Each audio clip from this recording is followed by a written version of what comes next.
तो सभी को साधु संत महात्मा देश के और मेरे महाकुंभ में स्नान करने वाले भाई बहनों सभी को प्रणाम करता हूँ। और मैं ये पावन धरती ग्राम पौड़ी से हूँ और मैं आप सबको सीधी तौर पे कहूँ तो मैं आप सबको नमस्कार करने के लिए आज के चैनल पर आया हूँ। और आज का दिन है गणेश चतुर्थी, जो कि आज का पावन पर्व है।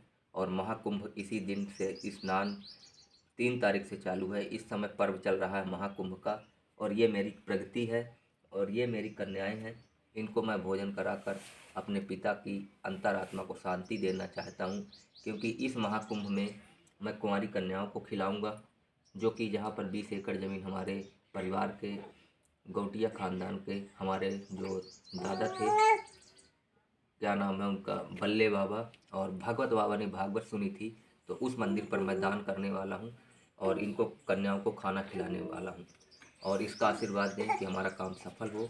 और प्रेमानंद जी महाराज से भी आग्रह करूँगा, बागेश्वर महाराज से भी आग्रह करूँगा, और जो हमारे देश के साधु संत महात्मा हैं बड़े बड़े, उनसे भी आग्रह करूँगा। और आप सब आशीर्वाद दें और देश के भाई बहन माता पिता सबको ही आशीर्वाद दें और ये काम मेरा सफल हो। और 9 ग्रह, सभी ग्रहों से कहूँगा और धरती माता से और आसमान और ब्रह्मांड से भी कहूँगा कि सभी आशीर्वाद दें कि मेरे पिता को, जो कि श्रीमद् भागवत कथा का दान लेकर उन्होंने अब शरीर को छोड़ दिया है इस समय, और अब 9 महीने हो गए हैं, तो मैंने उस महाकुंभ में उनकी सेवा की थी। और इस महाकुंभ में मैं इन कन्याओं की आत्मा को तृप्त करूंगा, इनको खिलाऊंगा और इन्हें वो जो ऊर्जा है मेरे पिता की, जो भागवत कथा की जो शक्तियां हैं, वो उनको मिले और वो उनकी अंतरात्मा संतुष्ट हो और मेरे पूर्वज भी संतुष्ट हो, क्योंकि वहाँ पीढ़ियों से कोई पूजा नहीं कर रहा है। और मैं यहाँ से शुरू करता हूँ और अपने बेटियों को ले जाकर वहाँ पर कुंवारी कन्याओं को और गांव की कुंवारी कन्याओं को ले जाकर वहाँ पर खिलाऊंगा। जितनी मेरे पास श्रद्धा है उतना करूँगा। और ये मेरी छोटी बेटी प्रगति के आने से सब हुआ है और संभव, और ये सब हो रहा है। तो मैं आप सबको प्रणाम करता हूँ, सभी को नमन है, प्रणाम है। मैं अद्वैत हूँ, अद्वैत नंबर 1, अनजान बाबा अद्वैत नंबर 1। और मैंने नाम भी रखा है अनजान बाबा अद्वैत नंबर 1। ये हमारे मेन मंदिर का नाम है अनजान बाबा, और अद्वैत है हमारी कहानी का नाम। तो चलिए आप लोग देखिए। जय हिंद, जय भारत।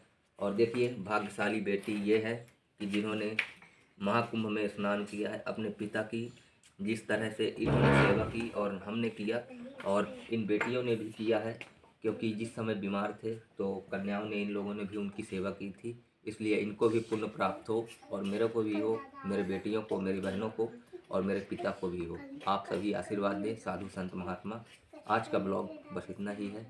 आप लोग कृपा करके हमें अपना चरणों का दास समझकर, सभी भाई बहन देश दुनिया के सभी धर्मों के, जातियों के, क्योंकि सभी धर्म जाति को नहीं खिला पाए थे उस समय, इसलिए मैं आपको प्रणाम करके ये संतुष्टि मान रहा हूँ। और जिस दिन धन हुआ तो खिलाऊंगा। प्रणाम सभी को। बस आज का यही है। फिर अब अगला ब्लॉग इंतजार करिए, जब मैं कुंवारी कन्या खिलाने वाला हूँ वहाँ पर। प्रणाम।